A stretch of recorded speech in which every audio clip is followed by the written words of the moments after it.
Awesome. So today we have Ben Dutter, who's the Chief Strategy Officer at Power Digital, which has generated billions of dollars of incremental revenue for hundreds of brands. He's probably one of the only people in paid media who commonly suggests spending less money on ads, which is a little different from me. But he just believes the right dollar in the right place yields greater returns than simply scaling for the sake of scaling.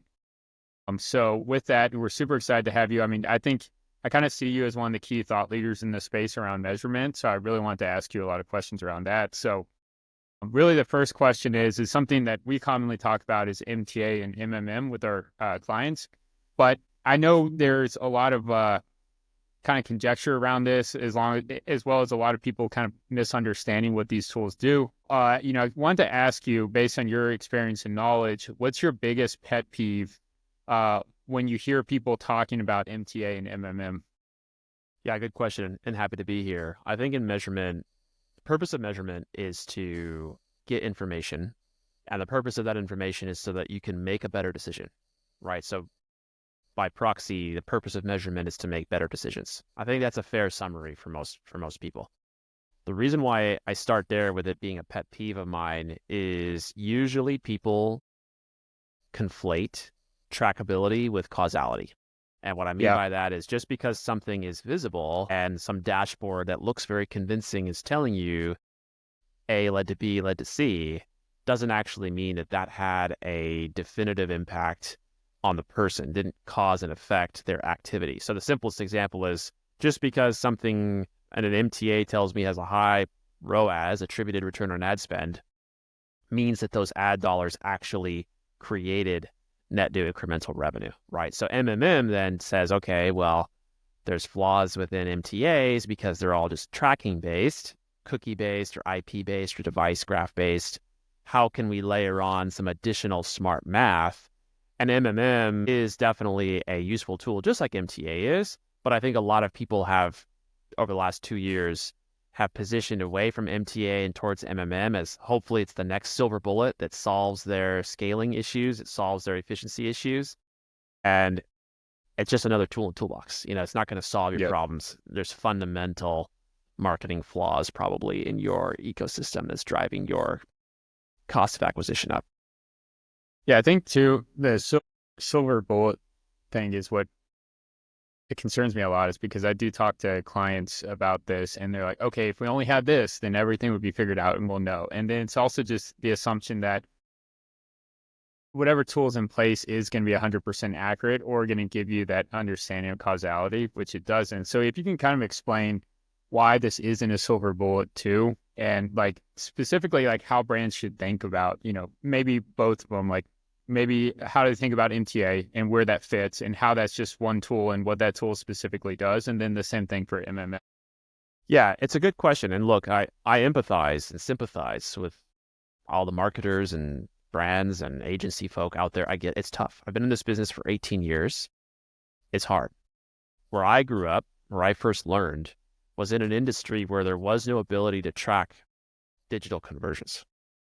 When I first started, it was selling high scale machine equipment that nobody knew how to track D2C style attribution, right? And then Yeah. after that, I ended up working in tourism. How do you track somebody from the UK booked a hotel in Disneyland because of a TV commercial? It's just impossible, right? And Yeah. so when you're talking about businesses that have a conversion event that is longer and slower and requires a lot more consideration or even multiple people to confirm it, the idea of direct attribution becomes foolish. Everybody, well, of course, Yeah. if I'm buying $1 million contract, I'm not going to click on a LinkedIn ad and immediately go buy. Attribution Yeah. is flawed. But when people start thinking about that from a direct-to-consumer product-based brand, they think somehow that makes sense because someone sees my ad and they click on my ad and they buy my sunglasses and there you go, 1+1 = 2. But in reality, they're not really any different. The cause and effect of seeing an ad and the mental influence that ad has takes a long time. Most consideration windows for most products are weeks, if not months, even small impulse buy Yeah. products. And this from looking at, just think about your own personal behavior. if you're anything like me, when you're on Amazon, the number one e-commerce shop in the US, how much stuff is sitting in your cart or in your wish list, right? Like dozens of items. And those items, finally, at some point, you pull the trigger. There's some kind of life event, or you get your paycheck, or you see an ad, or you see an influencer, something triggers you to say, oh, you know what, I'm going to finally pull the trigger. But that thing may Yeah. be in your wish list for 6 months. And so people think that ad spend today is revenue today. Hmm. And that's not really how it works. So what MTAs and any kind of touch-based attribution, whether it's last touch or multi-touch or whatever, tries to do is it tries to follow that individual behavior. Now, when you're a really small brand who have very few existing customers, you don't have a great email program, you're sold in a single channel, like you're only sold on Amazon or you're only sold on brand.com, the likelihood that attribution is accurate goes up significantly. Yeah. Imagine if I just started a business today and I wanted to sell glasses and I ran ads on Facebook and my sales started to go up. It's only because of those ads, right? Like I'm very Yeah. confident that that's what drove it. It gets messier the bigger you get and the longer your consideration cycle is because the trackability is an issue. So for a $10 million a year or less D2C brand, I would say some flags to watch out for when MTAs start to become less reliable or any kind of touch-based attribution is if you're seeing business unit economics get worse, but attribution get better. So what I mean by that is if you have like an MER or a CAC blended metric, efficiency metric of some kind, and you keep increasing ad spend and that number is just getting worse, and your top line revenue is not growing, but attribution says, hey, our attributed revenue is growing in accordance with our ad spend, something's starting to break. And it could be that your ad dollars are just showing to customers who were going to buy anyway, who are going to repeat buy or who are existing customers or whatever the case may be. And that's where you start to pull apart the concept of incrementality versus just attributed success. So those are some signals to look for. Another one would be if more than half of your revenue comes from known customers. So 51% of your revenue is coming from a lifecycle program or known repeat customers. There's a high likelihood that your ad dollars are accidentally serving to those people, Yep. and the effectiveness of those ads goes down. Yeah, makes sense.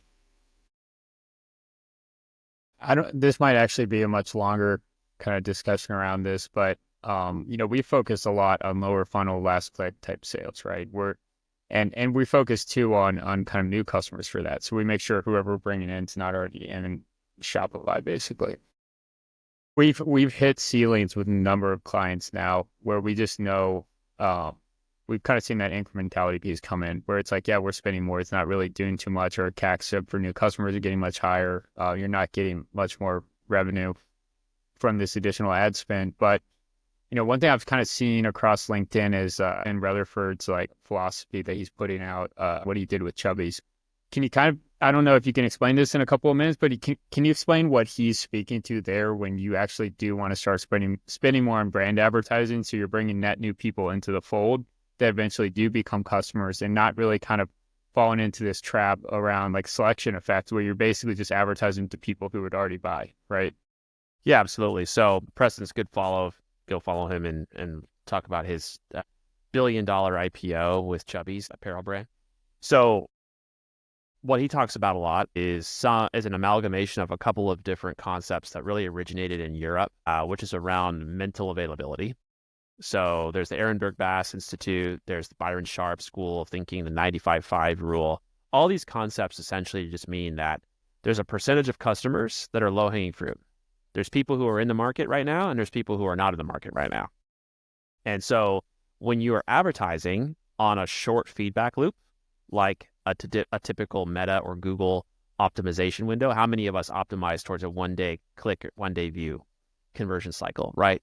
What that's doing is it's teaching the algorithm to only find people who are really close to making that decision or likely have already made the decision. They've mentally converted. They just haven't been attributed yet. And so showing them that ad didn't actually do anything. So that's the 5%.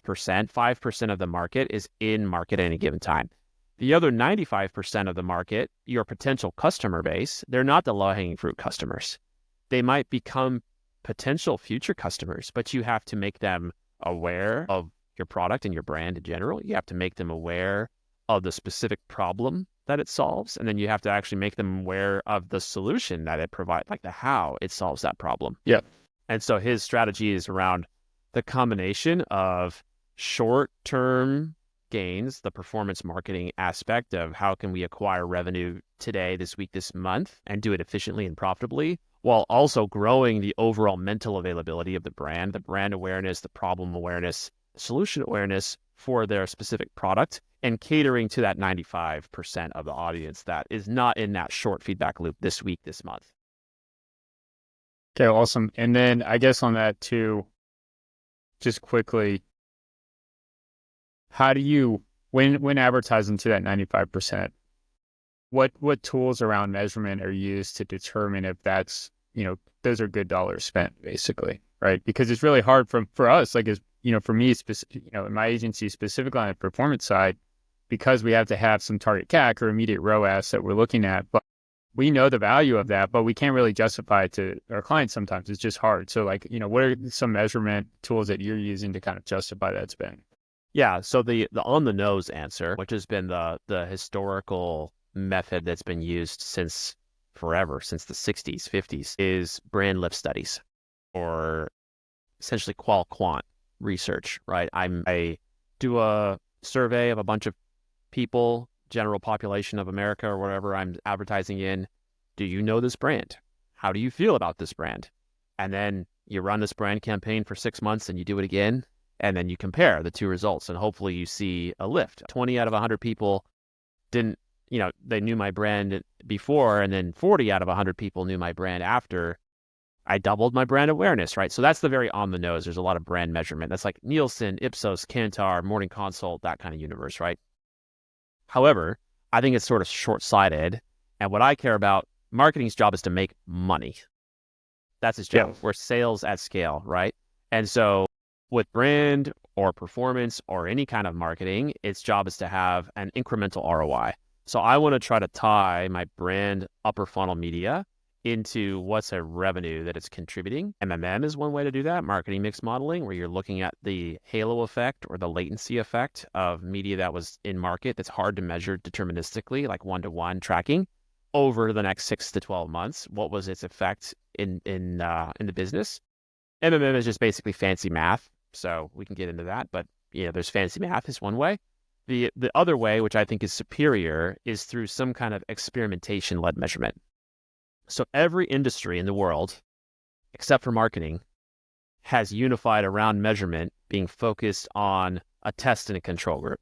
Yeah. Pharma, politics, athleticism, sports, product testing, safety testing. Every industry in the world follows a test and control group, and really a randomized control group, right? But you have a group that you're showing stuff to, and you have a group you're not showing stuff to. So you can do that as well with brand media, certain kinds of brand media anyway, where you're excluding certain groups of people, certain regions, certain audience demographics, whatever, and you're measuring the total revenue impact of that test group versus a control group. And ideally, the test group, the group that you're putting that brand media dollars into, overperforms. It drives faster growth. It has higher revenue, whatever the case may be. And that lift, that is the basis of incrementality. So for me, there's the indirect kind of qual quant brand lift survey based ask your customers methodology. There's the fancy math methodology, MMM, and then there's experiments. And so some combination of those three is my recommendation for how to measure the impact of brand. Okay, awesome. I think that kind of leads into my next question here, which is measurement isn't just MTA and MMM. So there's kind of a wide spectrum of different tools you can use. Can you explain the spectrum of tools and all these different, opportunities? And then also too, maybe to make it more understandable and digestible, if you can kind of put in the context of, let's say, a $10 million direct-to-consumer e-commerce brand, like when they bring these tools in, why they're doing it, and how it's kind of impacting the performance of things. Absolutely. How it's impacting decision-making for performance. Right. Yeah, because that's what it's for, right? Information is Yeah. for decisions, right? So for me, I follow the BEATS model, which is an acronym. So it stands for BEATS. B is for business, A is for analysis or analytics, E is for experiments, T is for technology and tracking, and S is for surveys. And so if you're a small brand, what I mean by this, and when I say small, I don't mean it in a disparaging way, but less than $20 million a year, certainly less than $10 million a year. Really, it's just look at your business metrics. The single source of truth is the P&L. So that's the B, right? Look at this, at a very high level. And then I think looking at T, which is traditional tracking and attribution, is fine. Maybe you layer in the S, which is some surveys. I think that's totally fine. Post-purchase surveys, platform attribution, and then business metric P&L, you're golden, right?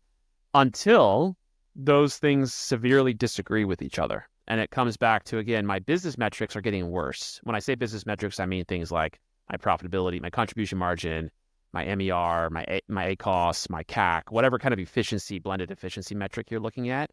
I'm spending more and I'm not getting new revenue, or I'm not getting new customers, right? And so I think, Hal, you mentioned this with some of your clients.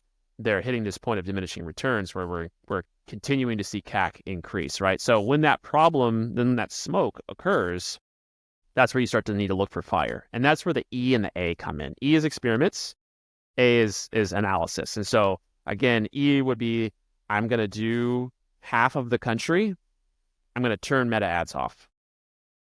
So everything west of the Mississippi, I exclude from my meta program. And then I look in Shopify or Woo or whatever my order management system is, revenue from that half of the country, trend line over the next month, compared to the half of the country that I am running meta ads in. And are they divergent? Does the one that I'm running meta ads in stay flat, and the one that I turn them off, does it dip down, right? And then if it keeps going down, then that tells me, I can do some math, and it tells me how much of an incremental impact having meta on in that half of the country had on my business. Now, if I turn my ads off and I don't see any change, my media is probably a waste. And about 75% of the time, that's the case that I see for brands. I've done several hundred of these experiments this year, and about 3/4 of the time, media is either wholly a waste or overspent. Yeah. And so that's where I only recommend clients pursue those experiments or media mix modeling if they're trying to figure out what's wrong.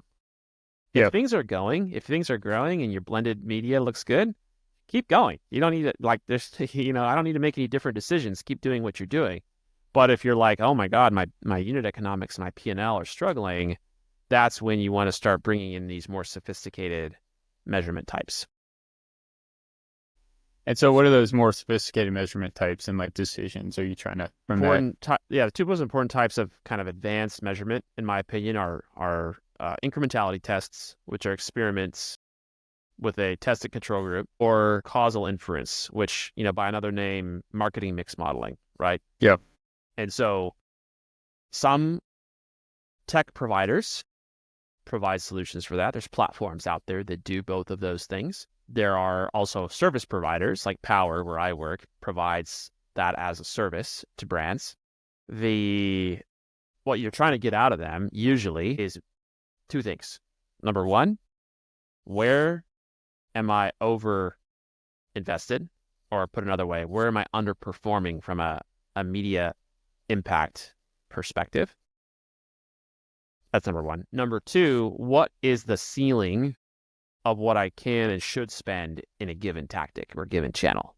Yeah. Knowing both of those things, I can then identify the areas where I'm overinvested and I'm wasteful. I cut my spend in those areas. And I also know where the ceiling is, the opportunity is of some of my other tactics and channels that maybe could take additional investment. So the most common example I see, brands are oversaturated on search and undersaturated on TikTok or YouTube, some kind of higher funnel video centric platform. And so a lot of the time what we do is we run an experiment on both of those channels. We see the incremental return on search is a 1. So every dollar they spend, they get $1 back in revenue. It's basically just paying for itself, but not profitably. And then when we run it on YouTube, maybe it's a 3 or a 4, and it can take a lot more headroom, a lot more spend. It's less elastic in terms of the response rate getting worse with more spend.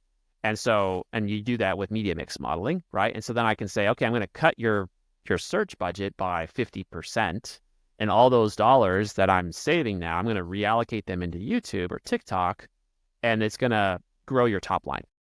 Same cost, right? But your top line is going to go up. So that's what you're looking to inform. The analysis, the distinction between MMM and incrementality testing is that MMM usually can be more granular, and it's also less disruptive as a business. Yep. Because it's based on historical data. I can just look at the last 2 or 3 or 5 years of data and build a model off of that.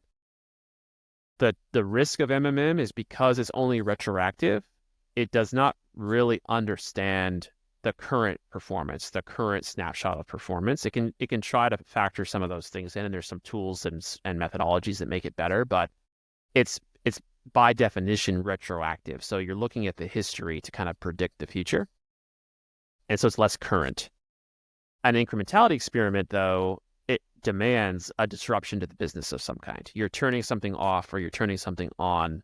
There's a risk factor involved with that. So, but the beauty of it is that it's giving you true cause and effect in that moment, in that snapshot. Yep. So the combination of both of them is great because I can kind of use the MMM to build a series of hypotheses. What are things that are potentially overspent or underspent? What's kind of my headroom? What should my budget be? It answers none of those questions, but it tees up those questions. And then you run experiments to answer those questions. So that kind of 1-2 punch is where I think they work well together. But again, I only advise brands to do that either when they're really saturated, like 100 million plus, 50 million plus in revenue, or you're starting to see smoke in your P&L. Your cost efficiencies are getting worse. Your new customers are getting worse. Something is amiss at the business level.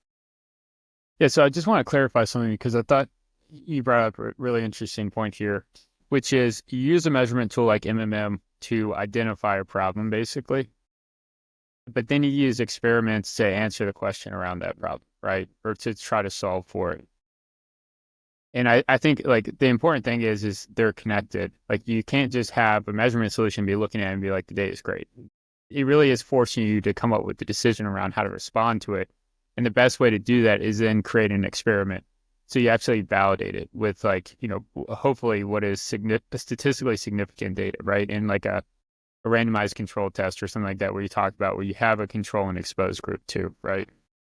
100%. Yeah. I mean, yeah. If the measurement does not come back with an urgent action required, that could be a test, it could be a turn off, it could be a turn on of a new channel, a new tactic, it's probably not a very good measurement. It's probably not very high impact, right? Like it should be, my gauge of success when I help brands with this is I want them to hang up the phone from me and immediately get on the phone with whoever is managing their media and say, oh my God, this is urgent. Go and do this thing, go do this test, or go, whatever it is, right? If it's softer than that, probably was not really worth everybody's time and money to dig into it, because it just which happens, sometimes it happens. It just reconfirms kind of what everybody already was doing anyway. But yes, the action and the validation is the most important part, in my opinion.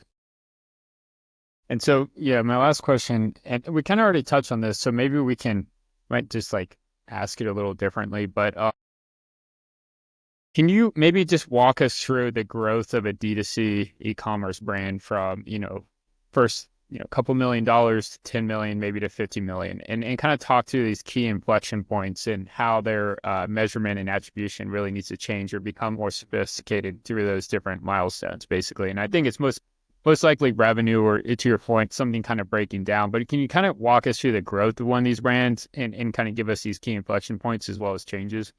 Yeah, absolutely. So as brands mature, when you first start out, your pre-revenue, all you have is a product and a dream. You don't need any kind of fancy measurement of any kind, right? I just want to look at my revenue line item in Shopify. That's pretty much it. Make sure I'm not burning money too unprofitably if I'm self-funded, if I'm bootstrapping. So I don't need anything. I don't even want to look in Facebook or in Google. I just want to look at my Shopify. That's it. And just look at that every day. That's probably until, you're at maybe even 5 million, 2 to 5 million, somewhere in there, depending on how complex your business is, right? So that's sort of like step one. Just look at the business P&L, manage your media budgets from a blended efficiency. If you're a business that has a recurring revenue stream, which I recommend, all big businesses have a recurring revenue stream, then you would want to look at it from a lifetime value to customer acquisition cost ratio, LTV to CAC. And that ratio is important because I can potentially spend more to acquire a customer than they pay off in the first order, but they're accumulating incremental revenue for me long term. So looking at that is important. But when you're first starting out, even if that is the case, you're probably just looking at money in, money out, cash flow on a weekly or monthly basis, right? Which is fine. So just look at the P&L. Let's say you get to this like $5 million inflection point and you're maybe in 2 channels now. Maybe you're doing some Facebook, maybe you're doing some Google, maybe you're doing some TikTok shops. Maybe you've got a couple of influencers that you've seeded products out to or whatever, and you're starting to get a little bit more complicated. You have a couple of repeat customers coming through the door through email. Perhaps you're on like a Klaviyo. This starts to become more blurry, right? In terms of, well, what am I doing?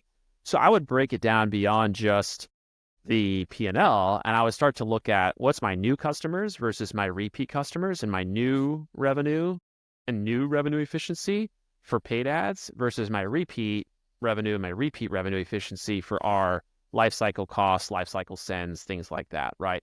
And so again, I'm not really looking that much at platform attribution. Now, if I want to look at how can I get more juice out of my Klaviyo or how can I get more juice out of my Meta account, always assess things apples to apples. And so what I mean by that is stage of the funnel has to be the same.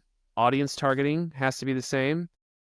And then you're just looking at maybe just creative or just budget level or something. You're trying to isolate a single variable. You don't ever want to compare platform ROAS in Facebook, for example, between like a retargeting audience and versus a cold prospecting audience, right? Because the retargeting audience ROAS is going to be way better, and I'm going to just recursively over optimize towards that list rather than assessing it. But if I'm looking at the orange ad versus the blue ad, both of those are cold prospecting audiences. Well, then I can judge Facebook's measurement of those two pretty fairly. If one says it's a 4 ROAS and one says it's a 2 ROAS, I can turn off the 2 ROAS one and double down on the 4 ROAS one, right? So, but I wouldn't want to compare the 4 ROAS prospecting ad to the 20 ROAS retargeting ad, right? That's where you get into trouble because you start to view them as the same and they're not.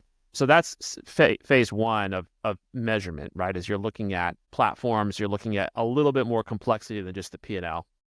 When you're getting from 5 million to 10 million is where I would start to look at maybe some sort of unified attributed source. At that point, the easiest, lowest cost, in my opinion, is actually post-purchase surveys. So if you're using a how did you hear about a survey or why did you buy today survey, there's a lot of those tools built into partners like Shopify. There's a million apps out there that do it. I'm a particular fan of No Commerce, K&O. I just like the setup, and it's easy and very affordable. But there's a bunch of them out there that do it. And that then you just layer on compared to your media spend. So you see, okay, I'm a third, a third, a third. A third of my media spend is Facebook, a third of my media spend is TikTok, and a third of my media spend is Google search. But then if I ask people how do they hear about us and I see 80% said TikTok of my respondents, well, then my TikTok budget is likely to have either more memorable creative or more impactful creative. And that's interesting. And so I would maybe want to do a basic test where I'm not doing any kind of crazy incrementality tests. I'm not doing any kind of media mix modeling, but I'm just stair-stepping up my TikTok percentage of my budget week by week or month by month, and then trending to see, does that also affect my top line? If I increase my TikTok budget by 20% month over month, do I see revenue increase by 10% month over month? If so, that's good. That's as corroborating some kind of hypothesis that I have, right? And I've had brands, by the way, that have done just that method that I've described up to $50 million with no incrementality testing, with no media mix modeling, with no fancy MTA third-party solutions. They're literally just like, our hypothesis is that we're going to spend more on X channel and we're going to get more in revenue, and just keep doing that every week until it stops working. And that works if you are methodical in terms of how you execute. But invariably, when a brand gets to a certain size, usually the first plateau I see is usually around 20 to 25 million. That's when they stop being able to just be on the acquisition train, and they have to really figure out, how do we retain customers and build a recurring revenue engine? That then complicates measurement, because you're starting to look at LTV to CAC, you're starting to look at, what's my repeat percentage of revenue, what's my churn rates on customers, what percentage of customers buy 2, 3, 4, 5, up to 10 times, and looking at those different cohorts. There's a lot more business intelligence data that comes in before you really get into measurement. And that's important, because you need to understand, if some customers contribute $1,000 of revenue to me over time, and some customers contribute $100 to me over time, I can't just take the average and shoot for a 550. Yeah. It doesn't work that way. I have to try to think about, I have a specific champion strategy, and I have a specific ones and dones strategy, right? And those are different marketing programs. So even before you get into measurement, you just have to understand your customer economics, right? So once they solve that, usually they can grow to 50 plus million. That's when really it starts to become messy, because they're probably in multiple revenue streams at that point. Usually they go into distribution of some kind, or they're selling Amazon. Many brands at 50 million are across 3 or 4 revenue distributions. They might have an O&O store, physical store location, and then they're sold in third-party retail online, third-party retail in-store, and on Amazon. So like that starts to become very messy, because there's a halo effect that happens on media. I see a Facebook ad, I say, I want to buy your product. I don't immediately go and type in your URL. Next time I'm in Target or whatever, and I see it on the shelf, I'm like, oh yeah, I wanted that thing, and I buy it in Target, right? So you need to have measurement methods at that point that can start to pull apart the cause and effect, that make it separate from media directly to revenue, but media and then indirectly to revenue in a different channel. And that's where MMM kicks in, and that's where you validate it with incrementality testing. So that's kind of the life cycle of a brand, as they diversify revenue streams and diversify media channels. That's awesome. Yeah, I thought that was, it's such a great explanation. And it's interesting too, because I think it's really good for brands to kind of listen to what bucket they sit in, because I've had conversations with brands want this very complex and convoluted, like, measurement attribution setup, and they just frankly don't need it. And it's funny too, because it reminds me of that, I actually quote this meme a lot, but like that bell curve, like midwit meme. And I saw one the other day where it's just like, spend money on ads, bank account goes up. And then it's just like the midweight, which is like, no, you need all these different like MTA, MMM, like last click UTMOs. And then it's like the guy at the other end is just like, spend more on ads and bank account goes up.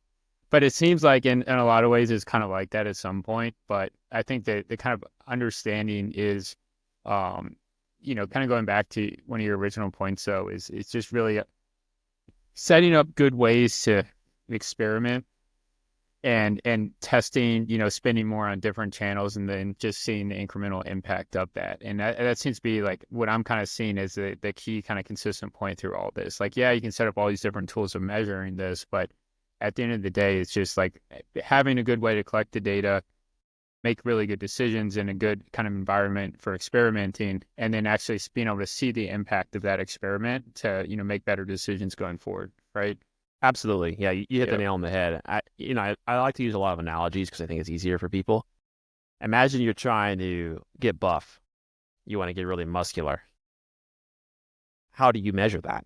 You do activities over time, and you see, do my muscles grow? I'm going to do bicep curls. Do my muscles get bigger? And if it's like, I have a hypothesis that doing hammer curls is going to do a better job than straight arm curls, well, maybe I do my left arm with one and my right arm with another, right? Like, I'm just, like, it's the same thing with a business. I think what people get wrapped up in, frankly, is a desperation to feel important. And they over inundate their superiors, their colleagues with information. Yeah.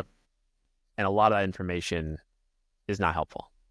Clarify, simplify, look at cause and effect as much as you can. And that methodology, regardless of measurement, will give you a much better roadmap of how to grow. Yep. Yeah. I like that a lot.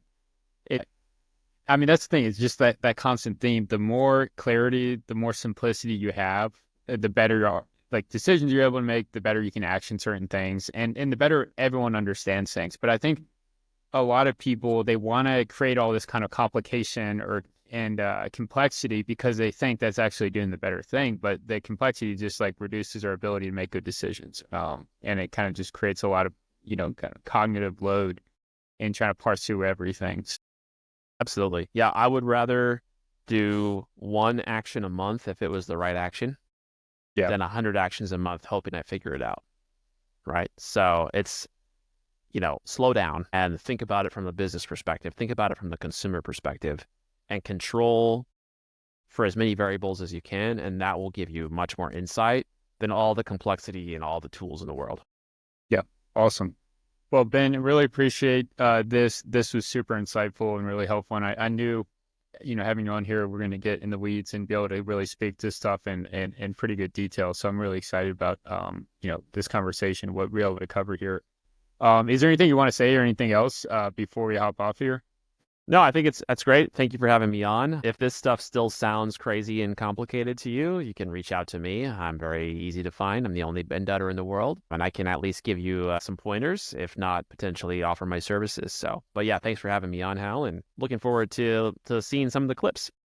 Awesome. All right. Well, appreciate it.